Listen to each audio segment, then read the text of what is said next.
Welcome back to the Pitchside Report. Yeah, we had to change. We had to change the name, folks. Based on I was looking up football focused name, the channel, just looking it up online on YouTube, and I just saw 1,000 of those. So I was like, all right, I gotta switch it up, So we are now the Pitchside Report. I know there's a pitch side, so if it has to come down to it and I have to change it later, we'll change it later. But for now, we will be the Pitchside Report, and we report on the news, man. Mainly soccer. We talk about sports analysis. We talk about what's going on in the transfer market. Anything, chat. Eventually, we're going to be having some live streams once I get some folks who want to join me on this and have an actual conversation about soccer. Yeah, let's get into it. We're actually just going to piece over the UEFA Champions League draw. Recently, that went in. That took place, and if you don't know, or if you're behind a rock or under a tree, or you're just not a fan of the UEFA Champions League, the structure has changed. So I believe each team will play 8 teams, two from each pot. Don't quote me on this. I'll have it up here. Let's look. Just because it's a lot, you know what I'm saying, and it's pots. Okay, yeah. So there's 1, 2, 3. There's 4 pots. So each team plays a team, 2 teams from each pot. Yeah, and I just wanted to run through the teams. It's not going to tell us the fixture list as far as home and away, because of course that's a big difference, especially if you're in a stadium like Liverpool's or Real Madrid's. So yeah, we'll briefly touch over this. We might touch over the Chelsea game later as well, real quick. It wasn't really a serious game as far as you'll see. We'll touch over the Chelsea game. And then maybe some transfer news as far as an update, especially if you're someone who wasn't able to get caught up with the morning news. So in Real Madrid's group, or Real Madrid will be facing Dortmund, Liverpool, Inter Milan, Atlanta, Salzburg, Lille, Stuttgart, and Brest. That should be fine, but those are some decent games. Then versus Liverpool and then versus Dortmund. Man City, they got Inter, PSG, Club Brugge, Juventus, Feyenoord, Sporting CP. I wonder if that's changed. Oh no. Sparta Prague and Bratislava. Which never heard of them, so hey, we're gonna get to see some different teams play. I guess the whole idea here was to have the competitive teams playing more games. If you weren't aware what the last format was, 4 teams in each group. Typically, each group, there was always one group of death, but otherwise each group only, had 2 teams that most likely would move forward, or they definitely had one team that was definitely going to move forward. So by game 2, by game 2 or game 3, you pretty much already had the deciding. You already knew who was going through. So some teams would slack back. So I can understand why they changed it. Plus the threat from the Super League. So UEFA is trying to make this more competitive, make the bigger teams play more teams. I get it. Of course, at the end of the day, we know what this is all about. That cheddar. The more games, the more these clubs can make. So I don't know how many games overall you'll play. I think 4 extra games this season. That's just from some report I saw. So Bayern Munich, they'll be playing PSG, Barcelona, Benfica, Shakhtar, Dynamo, Feyenoord, Bratislava, and Aston Villa. PSG probably have the strongest group. Holy crap. They're playing Man City, Bayern Munich, Athletic Madrid, Arsenal, PSV, Salzburg, Girona, and Stuttgart. Wow. Even if they don't get some of these favorable ties at home, yeah, I mean some of these are gonna be difficult games. Liverpool probably got the toughest draw out of the English Premier League teams, I would say. They're going against Real Madrid, Leipzig, Leverkusen. And that's where I'm saying, like, the AI definitely knew. You know what I mean? They definitely wanted to get Alonso playing against Liverpool. You know what I mean? Like, I could just be saying that, but it's not surprising that they're in the same group and that they'll be playing each other. Inter Milan, they got Leipzig, Man City, Arsenal, Leverkusen. I don't even know what this is. Kreven Zavada, Zvezda, Young Boys, Monaco, and Sparta Prague. Borussia Dortmund, they got Barcelona, Real Madrid, Shakhtar. That's pretty fair draw for a team like that. I would expect them to win all these games. I mean, I would expect them to beat Celtic, Dynamo, Graz, Bologna, Club Brugge, and Shakhtar.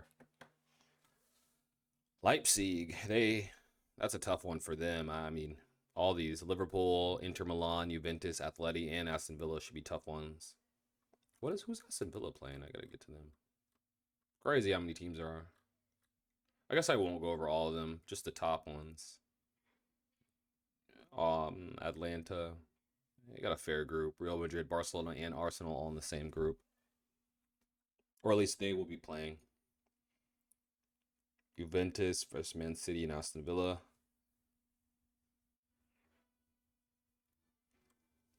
Arsenal, they have PSG, Inter. They have a pretty decent group. I mean, like, as they should easily be in the top of this group that they're in. Or I guess it's not a group they're in, but the teams they're playing, they should receive the most points to be able to be in the top. However that's going to move forward. I guess I need to look more into it. And then I guess we'll finish up with Aston Villa. They are playing, I think they have the hardest. Yeah, they might have the easiest. Yeah, see, so Aston Villa, man, don't sleep on them. They can find themselves further in the competition than it looks like. I mean, they got Bayern Munich, Leipzig, Juventus, Club Brugge, Celtic, Young Boys, Bologna, and Monaco. They should easily, I mean, they should not easily, but they can beat Bayern. Probably, I mean, you never know. Juventus, they could beat Juventus, you know what I'm saying? Emery's a bad boy. I don't know if y'all know. Emery's a bad boy.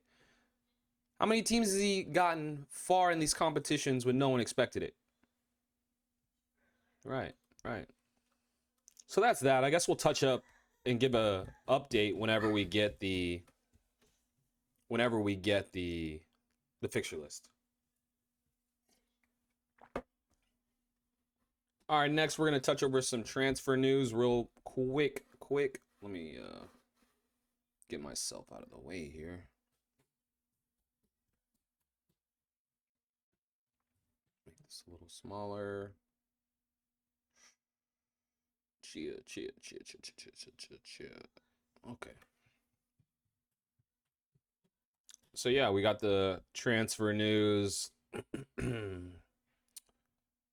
Doesn't look like many updates, of course. Chiesa went to Liverpool. Let me know what you guys think about that, Liverpool supporters. You think that's going to be a good one for you or what?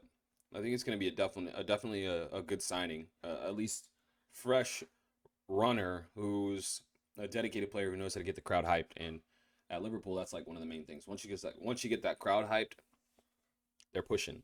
It's probably hard to score. Seems like a great environment. Seems like a great stadium to go to and play. Elsewhere, it looks like Chelsea is still trying to sign Osimhen. They should definitely get Tony instead. If I were to have the choice, I'd want Tony just because he's Premier League proven. So don't really know about Osimhen.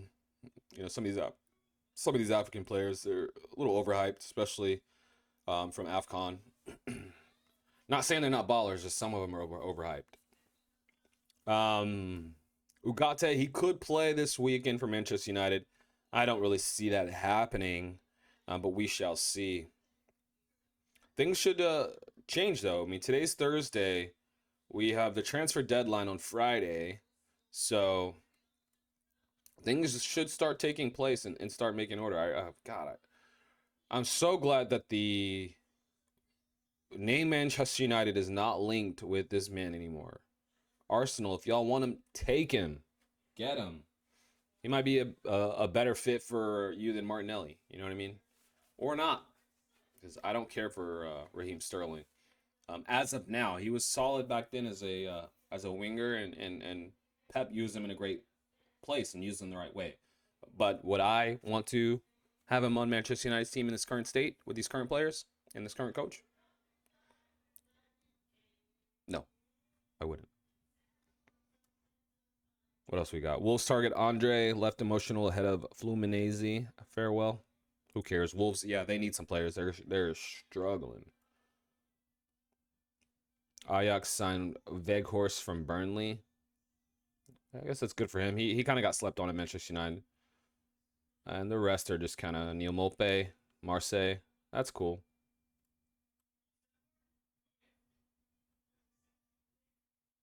Other than that, yeah, not much other transfer news. I'm sure we're going to get some big updates over the night. Of course, I'm in America, so you know what I mean? We get the top league information. We get a little late. I don't know if we get it a little late or we could possibly get it earlier because we could get it before you guys wake up, but I never seen it like that, typically. And then, yeah, last topic, Chelsea. They lost today, and I was talking them up, boy. Talking them up. They lost for Servette, however you want to pronounce it. Players, not really gonna dissect the game that much. I didn't really watch it specifically. I had it on the TV, but I was doing some other stuff. I started watching when they were down, and yeah, they weren't able to come back. But they did play a bunch of substitutions. Seems like the coach is still trying to get a fill out. He took Modric off at halftime, and that poor soul, man, that Modric guy. He's just not that good overall when he comes to the moments that matter in games. And it's just unfortunate. It looked like the coach tried to give him a shot and just was like, dude, enough is enough. Take him off at halftime is what it is. And he's probably not going to make that team. Like, at least the first 23 are. I'm not too sure on how many players each squad has. I think, like just to make the Champions League squad or your first team. I know it interchanges, but I believe they register everybody. I know one year Aubameyang didn't make Arsenal's Champions League squad. I'm sure that was for more reasons instead of just that he wasn't good or not. But yeah, it does not look good for Mudryk, and is what it is. If you're a Chelsea supporter, do you think he should be in your team? Do you think he should not? Or do you think he shouldn't be in your team? As a Manchester United fan, it doesn't matter to me. I think you should keep because I think he sucks. But you know what I mean? Is what it is.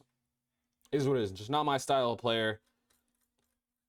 Yeah, but yo, if you made it this far, I really appreciate you watching.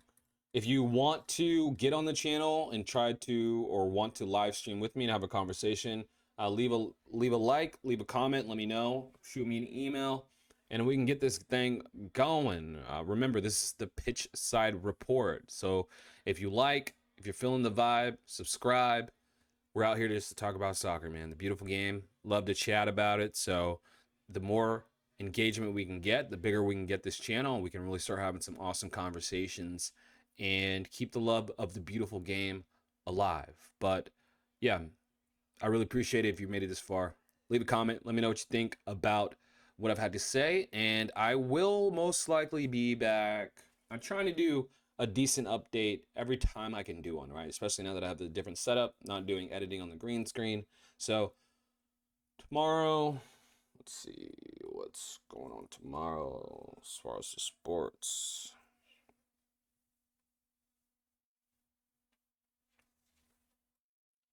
Doesn't look like there's no Champions League. Got college football getting rolling. Yeah, and Premier League's going to be back up on the weekend. So tomorrow will be calm.